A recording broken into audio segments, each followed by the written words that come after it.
اچھا جی، آگے ہے وَلَا تَقْتُلُوا أَوْلَادَكُمْ، اپنی اولاد کو قتل نہیں کرو گے۔ ہمارے ہاں ہمیں لگتا ہے کہ شاید آج کے دور میں ڈی این سی کروائی جاتی ہے اولاد کو قتل کرنے کے لیے۔ دور جاہلیت میں بھی اب پیدا ہونے سے پہلے قتل کر دیتے ہیں، تب پیدا ہونے کے بعد قتل کیا جاتا ہے۔ زندہ بچیوں کو درگور کر دیتے تھے، مارنا بھی گوارا نہیں کرتے تھے، گڑھا کھودا اس میں پھینکا اور مٹی ڈال دیتے تھے تو وہ خود ہی مر جاتی تھی دم گھٹنے سے اور مٹی کی اس میں۔ تو اللہ کے نبی نے جو بیعت لی اپنی اولاد کو قتل نہیں کرو گے، یہ تو ان کی جان کا قتل ہے نا، ان کی روح کا قتل۔ ہمارے یہاں ایک اور قتل بھی ہوتا ہے، ان کے جذبات کا قتل کیا جاتا ہے۔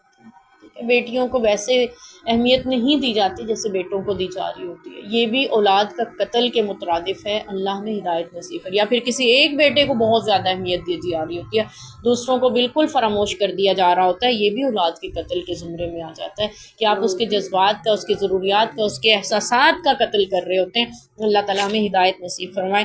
تو اولاد کا قتل کبیرہ گناہوں میں سے، یہ سارے کبیرہ گناہ ہیں، چوری بھی، شرک بھی، اور اولاد کا قتل بھی۔ اور تیسرا ہے بہتان باندھنا، اپنے ہاتھ اور پاؤں سے بہتان باندھنا۔ یہ ہاتھ اور پاؤں سے بہتان باندھنے سے کیا مراد ہے کہ اپنے پاس سے گھڑ کے لے آنا، ٹھیک ہے، کہ اس نے اس طرح سے کیا، اس نے اس طرح سے کہا۔ بہتان کی بھی سزا ہے، یہ بھی حدود میں آتی ہے، 80 کوڑے سزا ہے۔ اس کی ہم نے سورہ نور کی تفسیر میں پڑھا تھا نا کہ اگر تو آپ کے پاس 4 گواہ موجود ہیں تو اپنی زبان کھول لیں، ورنہ 80 کوڑے کھانے کے لیے اپنی پشت کو تیار رکھیں، ٹھیک ہے۔ دنیا میں نہیں مل رہی نا سزا، ہمارے ہاں رواج نہیں ہے، یعنی رائج نہیں ہے یہ سزا، اللہ کے ہاں اللہ کے نبی نے فرمایا اللہ چاہے تو معاف کر دے، چاہے تو سزا، اگر اس نے سزا دے دی تو کیا کرو۔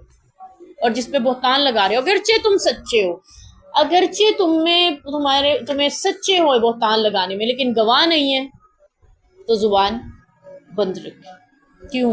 کیونکہ جتنا ان چیزوں کو بیان کیا جاتا ہے اتنی بے حیائی پھیلتی چلتی ہے۔ لیکن عورت کے لیے تو جانتے ہیں نا کہ عورت کے لیے نہیں، میاں بیوی کے لیے، ساری عورتیں ہیں، سارے مرد ہیں، ٹھیک ہے، عورت کے لیے نہیں، میاں بیوی ایک دوسرے کو خدا نخواستہ اگر کسی ایسے اس میں دیکھتے ہیں تو ان کو لعان کی اجازت ہے۔ وہ لعان کیا ہوتا ہے؟ ایک دوسرے پہ 4 بار لعنت کریں گے کہ یہ جھوٹ بول رہا ہے، اور 4 بار وہ لعنت کے وہ سچ بول رہا ہے، پھر ان میں ہمیشہ کے لیے جدائی ہو جائے گی۔ طلاق کی صورت میں تو یہ ہوتا ہے نا کہ وہ دوبارہ کبھی کہیں سے اس کا یعنی دوسرا شادی کر لے اور وہ خامن فوت ہو جائے، دوبارہ پہلے خامن سے شادی کر سکتے ہیں، لیکن لعان کی صورت میں دوبارہ زندگی بھر وہ اس سے نکاح نہیں کر سکتے، ٹھیک ہے۔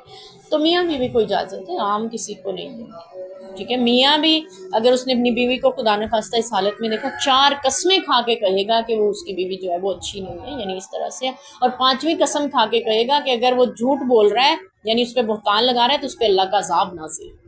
اسی طرح عورت پھر اپنے اوپر سے یہ عذاب کو ٹال سکتی ہے کہ وہ جھوٹ کہہ رہا ہے، 4 قسمیں کھا کے کہے گی، اور 5ویں بار قسم کھا کے کہے گی کہ اگر یہ سچ بول رہا ہے تو اس عورت پہ اللہ کا غضب نازل ہو، تو یہ لعان کہلاتا ہے۔ یعنی میاں بیوی کو اجازت ہے، عام لوگوں کو اجازت نہیں ہے کہ وہ زبان کھول لیں۔